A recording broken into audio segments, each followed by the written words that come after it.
to realize that sometimes Passage is better used not just to thin your deck, but to better add cards into your original hand if there was no further card draw in it.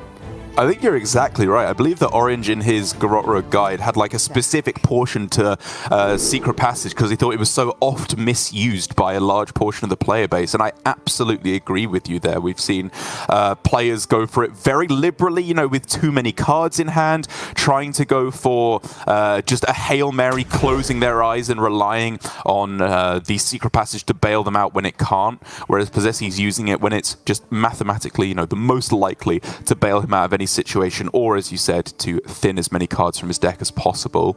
But to get things going with OTK Demon Hunter versus Garrote Rogue, one of the most intricate matchups that we have in the metagame right now, one of the most difficult to play on both sides in my opinion, but endlessly fascinating to see all the different approaches that our player base takes. Agree with the mulligan completely so far, I think. Yeah, I do as well. Only the Octobot for Posesi and Alan, only the Tusk Piercer, both cards being some of the best ones each respective deck wants to see in the early game. Posesi already getting ready for this Prep Shroud, which I completely agree with. Obviously, drawing cards and discounting them is scary if you're trying to like accumulate a big field contact turn and just get glided and all your effort is wasted. But I guess one way to try and minimize the impact is by using the Prep sooner, so that's faster draw, and then you cannot have the prep itself shuffled back into the deck.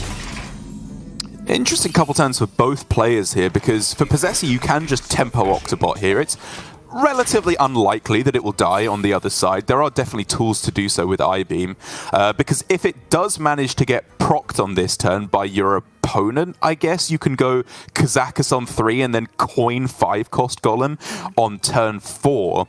But then, of course, it all comes down to whether Alan will proc it or not. We've talked about how you're generally supposed to proc it proactively when given the opportunity, so your opponent can't draw more cards. But it would actually be kind of good for Posesi here if Alan does. Yeah, it's true. Posesi has maneuvered it very nicely, and the general sentiment is that way because you kind of don't want to give your opponent an extra card to get the discount with. But if you just leave it for one turn and they have to spend their own card to proc it, you're actually discounting the same amount of cards whether or not you wait, just for that one turn window, right? True. So I don't mind Alan waiting for it now. My assessment was also barring additional card draw effects for Posesi, because if he goes like another Shroud and then the proc, then you feel kind of bad. But Alan did already just see one Shroud played, so I think it's fine for him to not go for the proc here. He is just going for the quest progression here, retaining the Tusk Piercer to get the second layer done, even though these discounts are largely irrelevant. That has to be the worst quest completion I think I've ever seen. It's like, it's correct, obviously, because you have to go through to get your quest done, but it's just funny to see how worthless that was. Either way, though, Posesi still going with the Kazakus. I would imagine still for 5-cost here, and basically for any options that aren't these, you would be happy with. Yeah, I guess you just take Lifesteal. It might be relevant at or maybe the taunt because Alan has a yeah, I can see that. Oh yeah. Oh no! These are disaster. No copy, no buff. These are all reactive. Spell damage, sometimes you want it for the end game, but definitely not in the position that Posesi's gearing up this golem for. Probably just take the spell damage. Yeah, I mean, to be fair, if you are a casual golem spotter here, I think this is going to be a very rare combo. Taunt and spell damage +2. That's a new one for me. That is a very rare golem.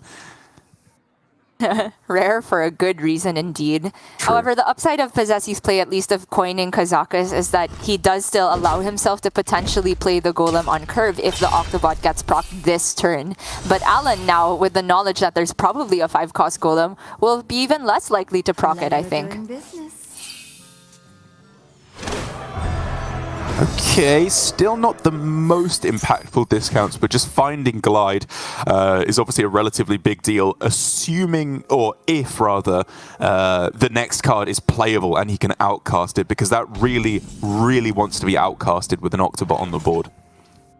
Posesi has waited this long to leave his Octobot vulnerable. I do think he has to proc it himself this time now. He can do that after the Swindle with the Penflinger. Yeah, agreed. With this many discounts, it's pretty easy to assume the Octobot dies to some spell damage combination. And that for Alan, I think, was a tradable, so you can go for the trade and hope to hit exactly Sigil. I think it's like a 1 outer or Fellscreen Blast, sorry, that you could just throw down and get the glide down. But again, like I said, I really, really want to play this glide. I do too. He's going to trade it and see what happens. There's the opportunity to hunt for another glide with his Illidari studies, but because it's so unlikely, I think he just defaults to quest completion here. Play the Spectral. Yeah, I guess you're maybe right. I mean, you still get quest completion with glide, so you could give it a go on the Illidari studies. Misses anyway, though. Yeah, but the problem with playing the studies here is that you might not outcast the Spectral, but I guess he could take Dreadlord's Bite here is kind of decent on this board, actually. Not bad, yeah. Obviously, if you take Runner, you have an out for glide off the top as well, which is worth something, I think, still at this point. Obviously, that's exactly what Alan's been trying to do with all of these plays that have looked suboptimal. It's all for the sake of trying to get glide in outcast position. Oh! It work out. Oh no! 1 card too late, and now of course having to keep drawing to finish the quest. It means it's going to be harder and harder and harder to get this glide actually played in outcast. So for the moment at least, Posesi is safe. His hand shan't be shuffled in, but what can he actually do with that is the question. Well, you can put forward the Golem just as pressure. It's a 5/5, not Divine Shield, not buff, but it is kind of somewhat disincentivizing just Kurtrus on that turn, or if it is just Kurtrus, you get to push a lot of damage. Okay. So I'm looking at Golem Swindle. Maybe you even play the Prize Plunderer aggressively here. I'm just not interested in Neophyte because Alan wants to play a minion here rather than tons of spells, I think. It's never Golem Garrot, is it? Just to like deal 4 damage, get them into the deck, and then you can go for some kind of a stupid play with Org Merchants and Swindle next turn? I guess not. Maybe, but if you are going to play the Garrot, I kind of like having the spell damage to cash in on the Garrot itself. Obviously, you still need another card draw effect to draw the bleeds effectively after that, but I was hoping that the Swindle would pull him a Passage or a Field Contact. Doesn't quite find it, but he is just going to go for the aggressive Prize Plunderer play.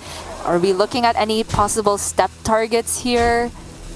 Maybe Kazakus, but with the shield on it, it feels bad. I think I just hold. Yeah, if I was going to do anything, it would be Octobot, I think, here, just to set up for a better field contact draw, but I agree. That doesn't feel worth it to me. This Immo off the top! Yeah, that's a big one. That feels worth it to delay Kurtrus, if you ask me. And so if we're going Arcanist Immo, that leaves 3 mana spare for Alan to maneuver. Demons. There's nothing he really wants to play prior to Kurtrus, though. It's all card draw effects. Maybe the I-Beam. Can you get away with not playing the Arcanist? You go I-Beam Immo, and then just swing into the Kazakus? Yeah, I mean, I'm just wondering if, like, I kind of want to play the 1-mana Arcanist just because it makes it a little bit easier to get glide again in that outcast position. I don't know if that's necessarily the most relevant thing here, but my caster senses are telling me that still, even if it's in 2 turns' time, a glide will actually just be really strong. Yeah, and it does have to be in 2 turns minimum, right? Because you're never gliding with the Kurtrus still in hand. I wouldn't mind Alan expending a little bit of card draw even prior to Kurtrus being played, just to make sure that, say, there's another board from Posesi the next turn. He can then deal with that again. But he is just going to go for the full hold here. Floats 3, is comfortable, feeling like Posesi will not develop enough pressure this turn to disincentivize Kurtrus. Posesi, with the Secret Passage top deck, has some interesting possibilities. We could see him go for, like, trying to hit field contact off the passage itself, although he can't really set up any battle cries in the next hand.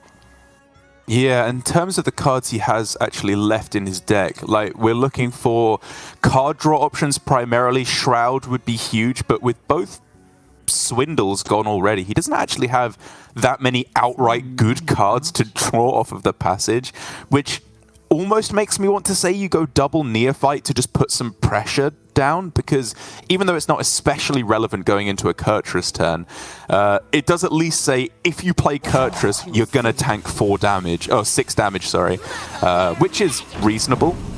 I could see that. He might even play Og Merchant Garrot, honestly, which is just more pressure on the board.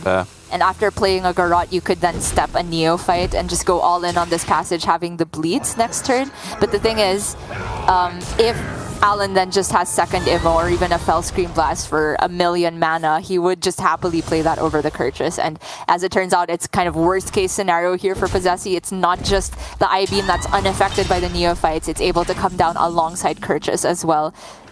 So, passage or bust. Yeah, no second chances here. Straight up passage. Prep into Shroud would be big. Field Contact plus Shadow Step is pretty good. Okay. Yeah, absolutely. He can step the Field Contact at the end of it if need be. Ideally finds Brain Freeze somewhere in the middle of this, or Prize Plunderer to get rid of the Kurtrus itself. I think he starts by playing the Prize Plunder. Oh! Wow, stepping the Wand Thief. My goodness. Yeah, that's the least likely target I thought would get stepped here. Hot Streak, First Flame. Okay. Yeah, synergy. And then prep second flame. It's pretty funny. I guess you could prep Brain Freeze now, yeah. There's been tons of cards played that if the Prize Plunder... I mean, it's overkill here, but the important part is he plays it to get the card draw in the original hand. But the thing is, the Field Contact is left unprotected on board, so there's very few cards returning to Posesi's original hand. He's just digging for that second contact, isn't he? Doesn't find it yet, though, which means on this next hand, he's got a 1 in 4, obviously, for a very good draw, but even though it's good, it's not lethal, right? He doesn't necessarily have anything to put the spell damage on if his opponent heals up. Yeah, he needs the Field Contact to be off the top, and then with the first Battle Cry to hit the other Octobot that's left for him. It's very specific. But he does have a chance, though, because Alan does not have any combo pieces except Fell Scream Blast at the moment. He has plenty of mana, although I think he just goes for a glide here of his own, right?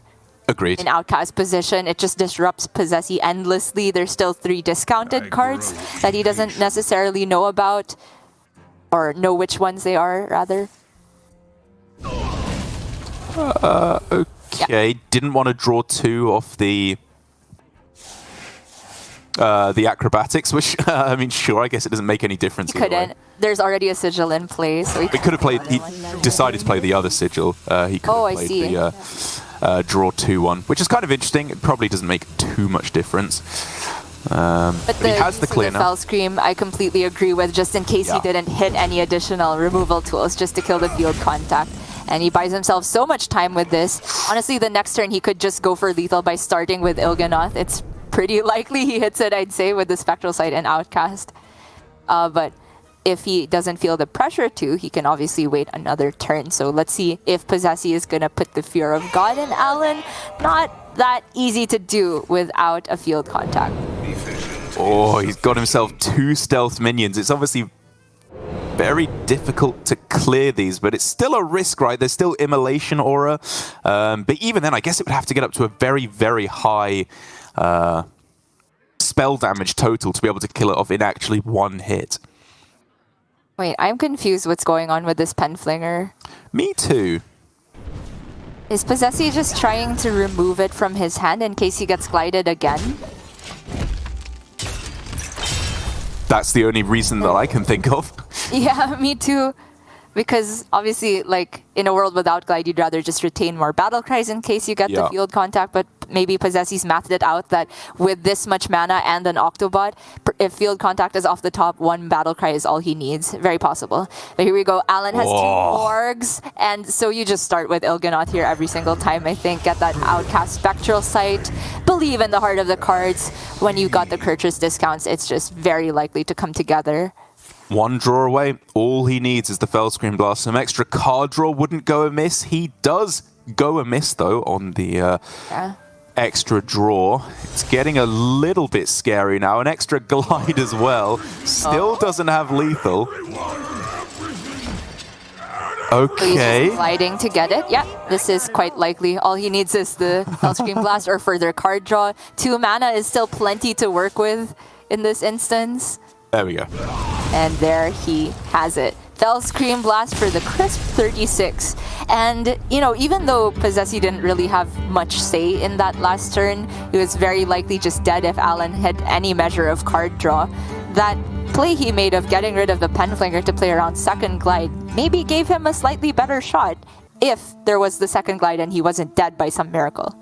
Right, yeah. It was an interesting play that we often see now in Rogue of like pruning your deck in order to get rid of all the cards that don't necessarily give you combo later on. Like here from Posesi, we saw that with just he picks Hot Streak instead of Mask of Cthulhu, I think was the option, which was kind of weird in its own right, but it allows him to literally just play the card. He goes prep for very little value to just get rid of the card, deleting Second Flame, deleting Penflinger, just in order to make Glide as ineffectual as possible for his opponent. Like you said, didn't work out here because Alan took a very, very clever approach to lethal, giving him a super, super high chance of just killing his opponent on that turn. And so the Demon Hunter once again trumping the Rogue, and if these two decks are in contention right now for being the #1 most powerful deck, at least in the head-to-head, I'm just becoming more and more convinced that when played well, the Demon Hunter is so firmly in the driving seat.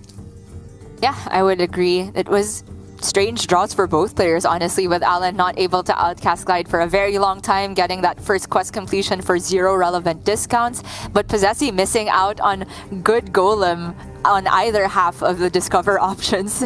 It was kind of difficult to piece that one together, but I think both players approached it the best they could. Alan is going to move on to his own Garrote Rogue now, which is of the Guild Trader variant. We have a couple players in APAC here running this instead of Kazakus to maybe give you more reach versus the likes of Control Warrior if need be, but it's not as if that's the only matchup where the Guild Trader is good, because I find that just having the freedom to use Ethel Og Merchant a bit more leniently can be a big deal indeed, because a lot of the time you end up with these kind of hands where one of those Ethels is your only last piece of fuel to keep a field contact train going, so maybe dumping one of those gets you closer to the end of your deck, and if you see the end of your deck, you're going to find the Guild Trader anyway. Of course, cutting Kazakus is still a hefty cost because when you hit the good golems, you have so much flexibility, so I would be curious to see if the community can kind of reach a consensus on what build is better. Yeah, I mean, it's obviously sacrificing some matchups for the benefit of other matchups, and I think one of the matchups that you are losing some percentages in is actually the aggro matchups, Face Hunter and Aggro Druid, because Kazakus offers you, so much better options generally than a tradable card. Like, obviously, you're just getting rid of Guild Trader in the early turns, but Kazakus into 5-cost Rush, Lifesteal, Shoot 2, Taunt sometimes, just counter pressure with Divine Shield Copy is very, very valuable in this matchup, and of course, that possibility is then lost. So I feel like for Alan, it's going to be a much more not necessarily combo-oriented matchup, because you can, of course, still get there without the buff from Kazakus in terms of a board control approach. But there's less leniency, less ability to go all in on the board for a win condition. Interesting hand for Alan. Like, you could argue for a full keep here just to have 1 drop on 1, very good versus Hunter, and then followed by Octobot. Seems pretty strong. And then Swindle is a way to replenish the resources you lost by being so aggressive with the early curve. Although comboing the Swindle starts to become a question by that point. Whereas for Posesi, I do like the look of Mankrik being kept. Just because he's on the coin, you're very likely to hit a 1-drop and be able to curve that way. Although we've seen multiple times versus Rogue that the Rhino is the win condition here, right? If you can hit the Truant Crescent, even if they do get a hold of the early board, you can trample your way to victory. Kind of like I was just about to say, I promise, one keep Wrangler, because the Mankrik is good, absolutely, but I don't want to keep two cards that aren't one-cost cards, because I really want to hit those early plays. And I think of the two, Warsong Wrangler is that much more important, as you laid out, because Rhino is plan A, I guess, or the most obvious plan, that you can just keep rushing in, deal a bunch of damage, hopefully with the Crescent. But as we've seen time and again, if you hit these early Volpatinger curves, you can just go that way, buff those up while they're on the board, push a whole bunch of damage. So I'm a big fan of this mulligan. Posesi picking Adorable Infestation. Anything that wasn't a Rhino I was on board for, but the Adorable does allow him to maybe get a little bit more pressure on board if he picks up a 1-drop, because next turn Cult Neophyte does not look ideal versus Ethereal Aug Merchant. Incidentally, Alan did go for the full keep, and seeing nothing on the other side of the board is a huge blessing. I think you just dropped the Octobot very happily here. I agree. You're still a couple turns away from the clean clears on Octobot.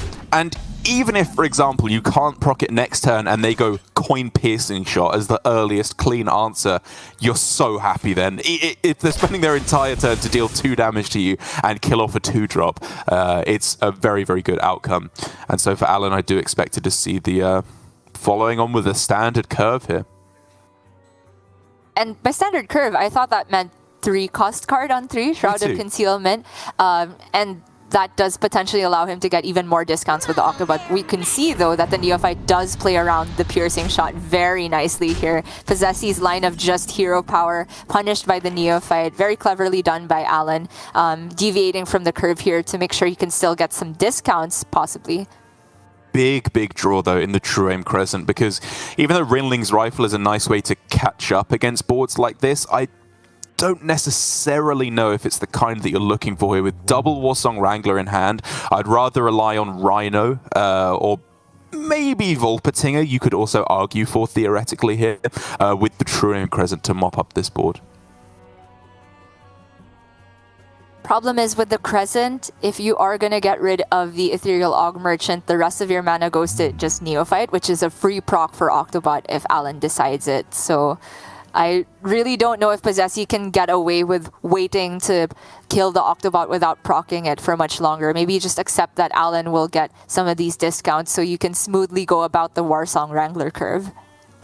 Yeah, I mean, my idea was just you play the Neophyte and then swing into the Octobot, so you take a value trade, and then the best they have is Aug Merchant into your 3-1. Yeah, fair enough. It's procced, but at least it's off the board. It can't be shadow stepped anymore. And now Posesi has the power turns, right? He gets the Warsong Wrangler and then Rhino into very possibly another Rhino. Will he have the time, though? And another spell, though, here for Alan is not really what you're looking for. He just wanted some higher tempo options. Anslinger's decent, though. Just allows him to ping off the Neophyte while still pushing some of his own damage. The stealth on that is very nice. And Posesi's already down to 19. It's well within range of just a couple more minion hits from Alan, maybe supplemented by a spell from Wand Thief or the Garrots themselves.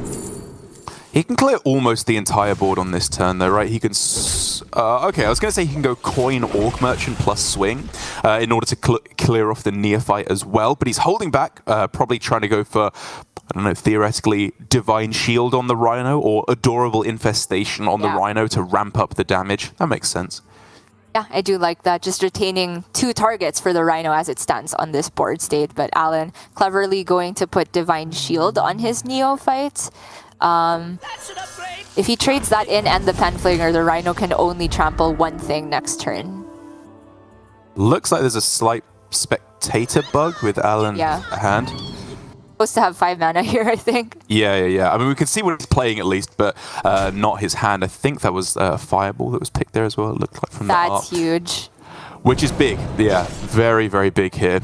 And Alan, honestly, is just going for a win that I haven't seen for Rogue, where it's not necessarily overwhelming board development.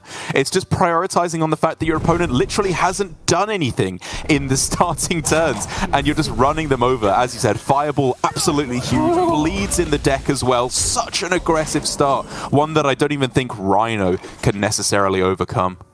A Plunderer to top things off was just the nail in the coffin for Posesi. I think the fact that he's not able to trade anything without face tanking damage. I guess trample over the 2-1 Prize Plunderer, and then you face tank the Wand Thief, but it's really just dealing 12 damage here. Not nearly enough. You can coin Infestation to deal 14 instead.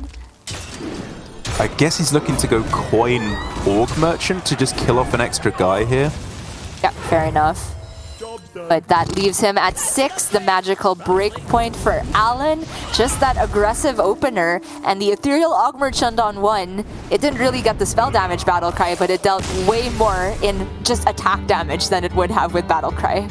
Yeah, just a cool mulligan for Alan. An interesting interaction on both parts, because I still think that Posesi was in the right to keep the Warsong Wrangler. I think it's strong enough on average, and enough of your deck is cheap stuff that you should be able to fill out the rest of the curve. But it does, in some regards, leave you vulnerable to pushes like that from your opponent. If you do happen to miss on the 1-drops, you're in big trouble. You can just get out tempoed in these early turns, which is exactly how Posesi lost the game, with plenty of cards in hand. And at the same time, while I was saying that Rinling's rifle isn't really what you want to go for, and again I still agree with Posesi that the True Aim Crescent was the way to go, the fact that he didn't play that, didn't hit Explosive Trap to clear up the board, meant he just tanked so much damage. Yeah, I mean, tough to say it was wrong for Posesi, because obviously he had no idea what the generated spell was. He was just hoping that if he did get to live for the next turn, then maybe he can set up the explosive trap for the next board, and then try and set up his own counter-lethal, finding another Rhino or some more burst damage. Didn't work out there, though. I will agree that the most relevant point was not hitting a 1-drop on 1 to challenge the Ethereal Aug Merchant. We could have been looking at a very different story if he had hit Wolpertinger, or especially Guardian Aug Merchant. But we can save that for another day, because Alan is on match point here. All he needs to do is win with this Handlock, and Posesi needs to sweep it if he has any chance of making it to the grand finals. Hunter into Handlock is... I mean, I know you think it is currently leaning slightly in favor of the Handlock. I'm honestly not sure where I lie on that, but I think it is extremely close. I mean, Warlock overall is in a bit of a weird spot. There's been discussion again on social media with Gabby memeing that he doesn't want Lorinda to put in his terrible win rate with Warlock on his player card. Lambie also suffering the same fate, because Warlock overall has been struggling. There was a lot of discussion with, I've seen some players after the most recent nerf saying, surely it's just the exact same thing. You know, it's slightly weaker, but you just do the same game plan and hope that it's good enough. It should still be one of the best decks. But I think from what we've been seeing, it's just been looking like, even if the overall power level is still there, it's just not necessarily well suited to compete with a Demon Hunter Rogue metagame. That is still up for debate. We have seen Handlock getting there more often than I would have thought against the likes of Rogue and Demon Hunter, especially when piloted by Alan, who I think has been playing this deck very, very well. But I can fully see your point. It is a susceptible deck at the moment, just with the sheer amount of damage that you need to do to yourself over the course of the game. But one thing I do think is that this incredibly board-based Druid deck is just very vulnerable to the exact kind of removal that the Warlock proffers. Yep, Soul Rend can get rid of even the big pop-off turn with Oracle of Elune that we saw Alam himself kind of pioneer in APAC about 3 weeks ago. Posesi is going to go for the Elune keep though. Peasant on 1 into coin Elune. If there's no Soul Rend, that can pop off very quickly. But even just a singular unstable Shadow Blast to deal with Elune can be backbreaking here. This aggro Druid, while it does have many waves of boards available to it, they don't have kind of a second layer available on the same board the way that like Anaconda might have with Soul of the Forest. So they are quite fragile here versus Warlock. Spicy old starting hand for Posesi, because obviously Coinfar Watchpost is very tempting versus Warlock, basically just to put a check on them and say, do you have Unstable Shadow Blast or Drain Soul? If not, you're in big trub this game. But with the potential high roll of Oracle of Elune, if it sticks, I respect the optimistic thinking here from Posesi. Yeah, it's double trub if you get the Oracle of Elune to stick around. And by playing this Peasant first, Posesi's already put a very tempting target for Alan to expend some removal on. Alan doesn't take the bait, prioritizes the tap here, which I think is absolutely right. You don't want to be using one of your high damage removal tools on just a Peasant here and prioritize getting closer to Soul Rend. But then Posesi has presented another question again. Will you still ignore this Watch Post and the Peasant, which is going to make the rest of Alan's turns very awkward if he leaves that mana expensiveness on board? It's starting to get so tempting to remove things. It really is, especially... It's awkward though, because it's specifically Unstable Shadow Blast, which you really want to save for Oracle of Elune if that comes down, or Greybow, or Teacher's Pet, one of the big minions. And so he's leaving it in play, saying, you know what, my entire deck can cost one more, and it's still efficient enough to beat you. This is a huge turning point in the game. Yeah. Alan really not willing to bite here. Posesi drawing cards off of Peasant for 2 turns in a row. Very impressive stuff. I don't very often get to see that. Gonna put the Infestation on his Watch Post, gets it out of Drain Soul range. And now surely Alan gets rid of it, right? Whoa. Soul Rend costs 6! Okay, so it's going to cost 5 next turn once the Neophyte goes down. So that is a big, big deal for next turn. Just going with the Nether on here to put some stats on board. I fully respect this line for Alan. Yeah. Oh no, the Cursed Mule. Don't do it, Posesi. Insta. I mean, it's... He doesn't care if it's right or wrong. He's just slamming that down. So he'll know Soul Rend is a possibility even with the Far Watch Post effect applied next turn. So how is the best way to play around that? Is it put Divine Shields in the form of a Noyatron? Is it play a Teacher's Pet, which has Death Rattle? And also, how do you go about dealing with the Anetheron? I like the idea of trading in the 1/1, so it's at 5 health and gets caught in a Soul Rend. But if you put a Taunt as your sticky minion, then the Anetheron can trade into that prior to the Soul Rend anyway. It's very complicated. That is true. However, if you put specifically Greybow in the way, then if they trade, you're just going to get another Greybow once the Soul Rend comes down. So I'm kind of in favor of coin Greybow all face and saying if you do have the Soul Rend, be my guest. I do like the coin Greybow, but I still kind of like the 1/1 going in the 8/6 maybe. Wow, okay. Posesi here is full trading. Oh no! It's actually the Mule! There's no way! Okay, it's not. It's not. Okay, crisis averted. He goes for Greybow here instead, which is quite tough for Alan to deal with, honestly. Yeah. Because the Unstable Shadow Blast on it will obviously put the Death Rattle on the Far Watch Post. But the way Alan's been playing, I think he's just committed to accepting that he's been reverse rune Mithril Rodded here. All his cards are more expensive. It's a valid line of play as long as you feel like you can survive, because the Watch Post itself is not pushing any damage ever. So realistically now for Alan, the way I see him being able to effectively fight back against what is quite a formidable mid-game from Posesi is to get down to 10 or less cards in deck. Once Baron Scavenger costs 1 anyway, then he can really start pushing back against this board. And so theoretically going with the line of... I mean, you could start Raise Dead and Netheron. I don't necessarily hate that idea. Like, Raise Dead and Netheron Ultrafire Tap is a possibility.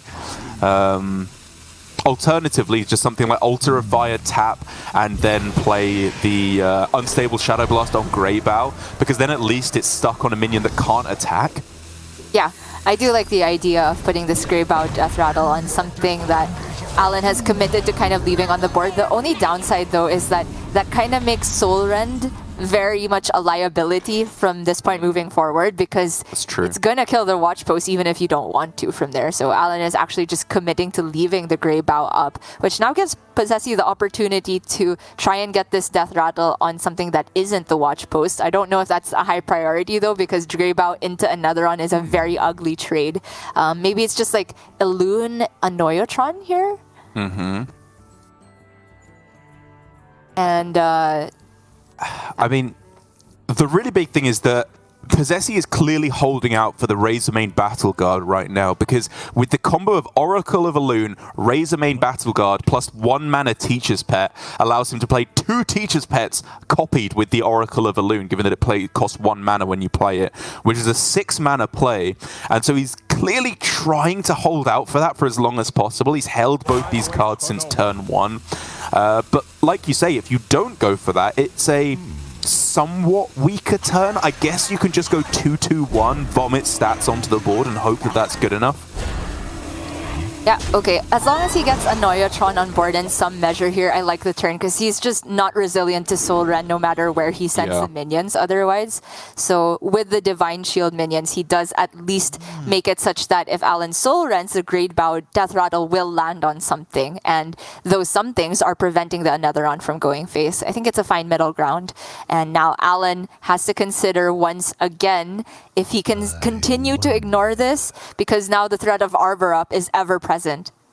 It is. That is getting mighty scary. But Alan has his own power plays starting to come online. As I was talking about, that threshold of 10 or less cards in deck is available literally right now if he wants to just go double alter into Baron Scavenger. I suspect there's something stronger on this turn, like you want to clear the board and then develop the Baron Scavengers afterwards, but it's always a possibility from here on in to enter that second phase of the game plan. Yeah. He's 1 mana short from being able to get a full clear, as I see it, with the touch and the Soul Rend. And if you Soul Rend and leave something on board, then the Grey Bow starts to get super annoying. So it looks like, wow, Alan's just saying, if you have the Arbor up, you got me. If you don't, I go for 1 amazing clear the next turn. Surely he trades the Grey Bow, right? It's too much damage. Yeah, he's still alive against the Arbor Up in this instance, right? Because he would have 3 plus the 6, so he's still looking okay for the moment. So Posesi can resurrect the Grey Bow very easily here and finish off the 8-2 with his Guardian Og Merchant if he likes. True. I just really favor the idea of retaining the Divine Shields on these Anoyatrons. That's clearly what made the Soul Rend so awkward for Alan in the first place. And having a fresh Grey Bow on board means that that's yet another minion that's out of range of Soul Rend. That's true. However, you could argue that getting a different minion Divine Shield with the Orc Merchant is worth more than a Divine Shield on an Anoyatron, right? Like, you could double trade into a Netheron with your 1-1 and one of the Anoyatrons, and then give Divine Shield to Grey Bow, to Teacher's Pet. Like, I think protecting the bigger minions feels a little more optimal to me. I can see that. And between Grey Bow and Teacher's Pet, I think I'd rather protect the Teacher's Pet, because you kind of do want the Grey Bow to die. That makes sense. Yeah. Oh, well, Posesi's wondering about this exact thing we were talking about. But yeah, I do think this works out better in terms of board resiliency at the cost of losing 1 immediate damage, which is not a lot, so fair. Still an awkward board. That mana, as you said, very, very tight here. He can go for trade into the Grey Bow, touch the Nathrazim, and then Soul Rend. And as long as... Many possibilities. I guess you can go touch on Grey Bow trade. No matter how you do it, it's still going to be that Grey Bow, the Death Rattle lands on something. You can not kill Grey Bow this turn, potentially. You can touch the Divine Shield on the 4-4 and go Soul Rend, and then trade into the Anoyatron that will remain. Of course, the Teacher's Pet will also spawn a Death Rattle, so if Posesi wants, he can just refresh the Grey Bow immediately, so it's still quite awkward. But the thing you most want to avoid happening is getting 2 Grey Bow procs in the same turn, which I think means you don't kill it off at the start of this turn. Alternatively, he can go for the double altar play and now just play the Bloodshard Bristleback to kill Watchpost maybe, and then trade into an Anoyatron. But okay, here we go. Soul Rend. Wow, okay. So with this play, he does get the healing from the touch and puts 2 Death Rattles essentially on this Pack Mule. Will the Grey Bow Death Rattle append to the minion that comes from the Pack Mule's original card text?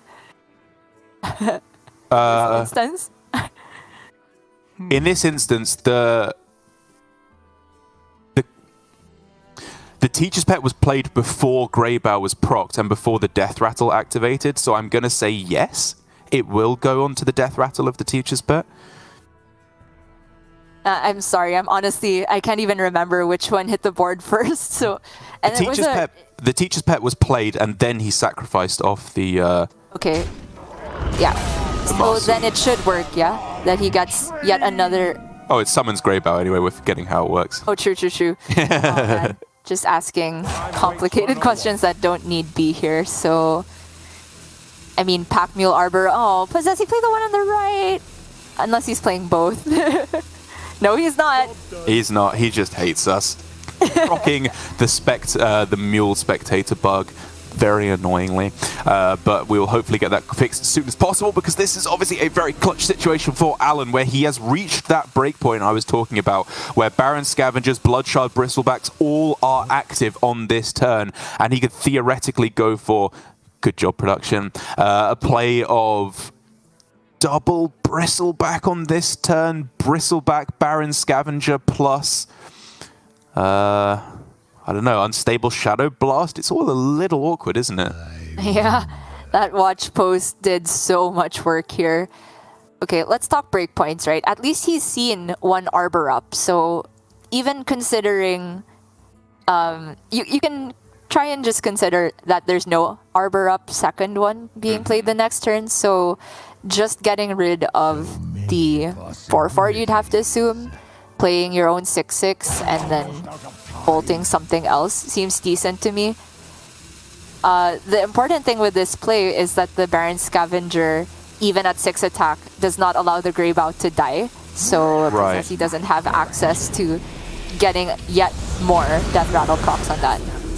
Oh man, super tight turn here for Alan. He wasn't sure whether to go to Backfire to look for the second Soul Rend. Hand space, I think, was an issue at that point. Posesi finds himself the Razormane Battle Guard now. Those two cards he's held onto for the entire game of Oracle of Elune and Teacher's Pet now allow him to get a complete board refill. He doesn't have enough board spaces, in fact, so he probably doesn't even go for the power play quite yet.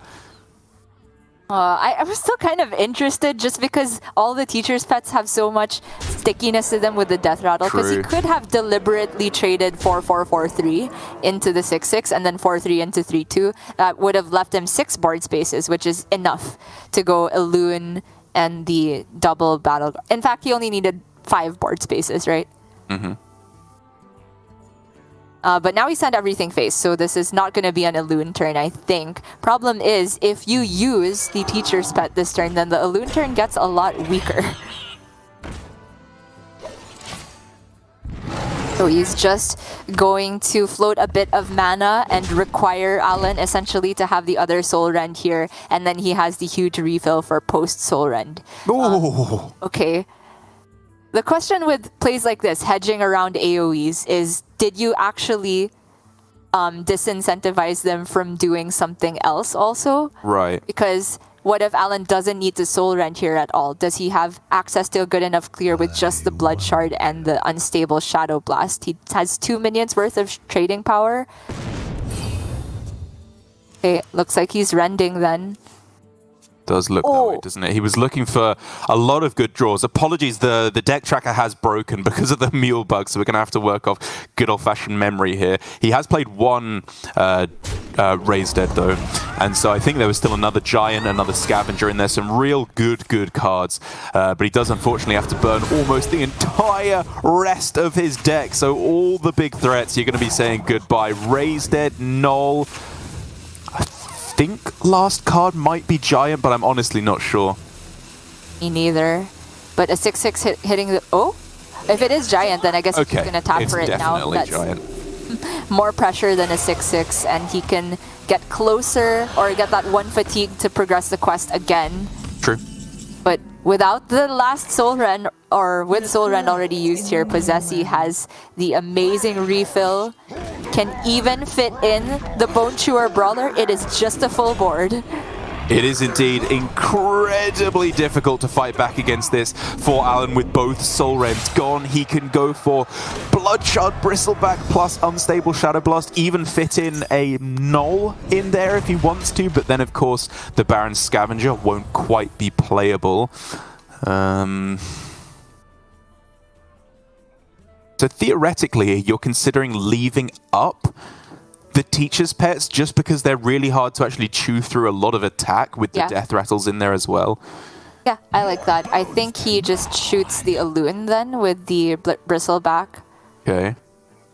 Ooh. Okay, he has this 1 mana spare anyway because he's going to go Bristleback plus Scavenger. Okay, sure. Goodbye Acorn, goodbye Squirrel. Not that relevant, honestly.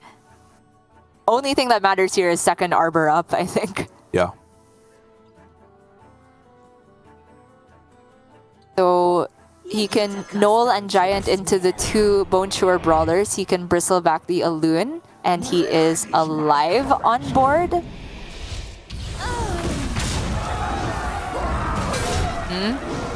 He is alive. The team's starting to set in, though he's only 0 out of 8 on the... And this composting top deck is enormous. Just trade in a teacher's pet first. Yeah, so you can try and get the value from the Razor mains if they're still alive. Acorns are nuts. Literally.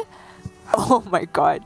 This is literally infinite cards now for Posesi, but will it come down in time unless he can find taunts? He's tanking a lot of damage from Battlemaster plus the Giant as well. Park Panther, though, is such a clutch top deck. He can clear off both the Piggy and the Null at the same time. The order's just a bit interesting because you can think about sacking the other teacher's pet just in case you pick up another taunt to try and still get some value out of the Razor main. Honestly, I would be inclined not to be greedy with it anymore here. I think the Razor main and the 2-3 go into the Flesh Giant. Your 3 attack goes into the Null and the teacher's pet goes into the Bristleback. Okay. And so if you're doing that, you can first trade the Razor main to see what happens with your last 2 mana. But okay, looks like he's doing something a bit different here. He face tanking the Giant? I don't Did you know rope what that? happened there. Oh. Okay.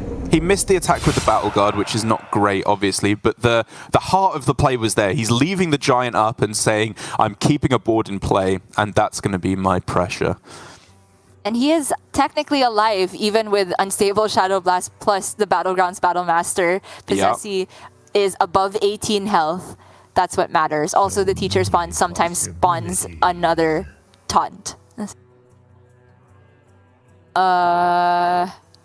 That just doesn't make a difference at this point. Yeah. It doesn't. Maybe Alan's just looking to see if he can burn the Arbor up so he doesn't have to play around certain break. Yeah, I guess you leave yourself more information if you're not going to tap anyway. Okay. Yeah, okay. That's good. But how much can he actually even remove from the board? It depends what's inside the teacher's pet. I do like bolting this because it's the highest health bolt target. You don't want to take any more damage where you don't need to. Strike, then strike harder. Okay. Without the Arbor up in play, Alan is fearless going face here. 6, 10, 11, lethal. Lethal, yeah. Second Park Park Panther. Panther does it. That's really what he was just hoping, wasn't there? It's fair enough. I think Alan was hoping for like quest completion into tap would maybe have been enough next turn. I'm not even sure what his quest was on at that point. But a reasonable play. And one that leads Posesi to get a foot in the door in this series. The Druid, the deck that I thought would struggle against the Warlock, gets the win first, which means that it's probably just up and up here for Posesi with both the Hunter and the Rogue left over. I think these are two reasonable enough matchups, actually, against the Warlock, both very winnable. Yeah, absolutely. I'm still hung up on that game though because that was so grindy back and forth. I've never seen Aggro Druid win anything in Fatigue, which is almost pretty much what happened there. Like, he did have game-ending damage, but he also could have gone for a line where he just kills the giant and still wins that way, because Alan's only threat is the Tamsin by that point. Just so interesting to see the way that Posesi piloted, making sure that he had back-to-back waves of minions, deliberately floating 3 mana on this one turn to make sure that even against the second Soul Rend, he could put together an insurmountable board presence. And also Alan, just the constant decisions to leave up far watch post. It nearly worked out for him at the end there. Posesi did find a way, though, to get value out of Greybow one way or another. He did, yeah, very well played by Posesi. I think holding on to that Oracle of Elune, as I was saying, for the entire game was very, very well positioned. Just, like you said, such a weird pan out. These must remove minions at the start of the game in the in the Peasant and the far watch post as well, that Alan just committed to not clearing. I think it's a game plan that most players would not have gone for, in all honesty. I think the majority of players would have just cleared the watch post on 2, maybe even cleared the Peasant on 2 at the start of the game just to deny the card draw. But Alan had much grander plans in terms of a sweeping board clear, even accepting that he was going to play almost the entire game at +1 mana for all his cards. Didn't work out, but I think it was a reasonable approach to the game. Yeah, I think so as well, because every turn you spend removing minions and not weaving taps is a turn where you're farther away from finding Soul Rend, which is the most important card in the matchup. Like, without the Soul Rends, Alan wouldn't have gotten all the way to that far in the game. But now we have the Face Hunter up against Handlock, Posesi with the Volpertinger in the opener. You'll love to see it. I don't know if Warsong Wrangler should be kept, though, because it's kind of unlikely that the Volpertinger is going to live for that long, that you can actually buff it with a Wrangler. And Rhino, I feel, is much less impactful in this matchup than other decks. It's a tough one, isn't it? Because it can come down to how do you feel about playing a 5-mana 6/7 that's very threatening if not removed. I agree that that's not what you want to do in the later stages of the game. You want to just double down on minion. You want to spend every point of mana pushing stats forward, and that is exactly what Posesi can do. This curve is just lightning. 1/1 into Neophyte to play around Coin Soul Rend as well. Yeah, this is perfect. Exactly what you want as Face Hunter in the early game. It is all about hitting these piddly little minions, buffing them up with Kolek preferably, and banking, what, 15 damage from these alone?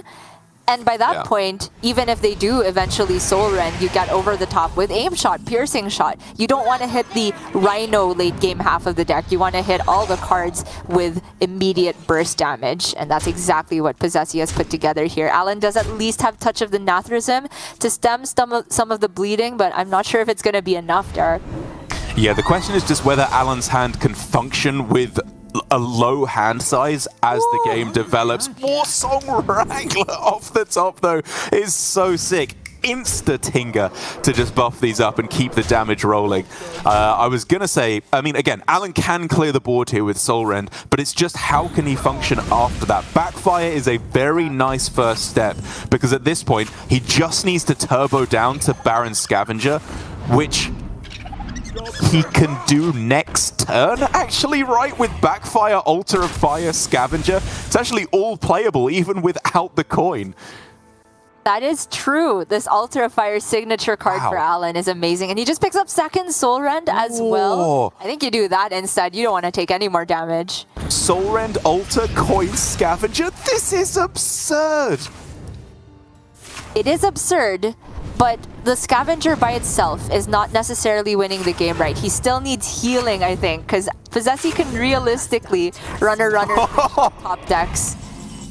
He just burned a Bristleback, he burned a Drain Soul a while ago. Yeah, it's just a race now, Derek. Oh, does this ever get there? Okay, so you kind of want to set up that quick shot to draw. I think you have enough time to do that, right? Most likely. I don't know. You don't know? Ooh, okay. Yeah. I kind of like Aim Shot Face Hero Power, just Quick Shot, because that's 7, right? Quick Shot Hero Power is 5 again, so all you need after that is another Aim Shot, another Quick Shot, or even sometimes a Piercing Shot. He's saying he's going to recoup that with the Rhino, though, because for Alan here, I think this is a very obvious read now that you have Rhino in hand.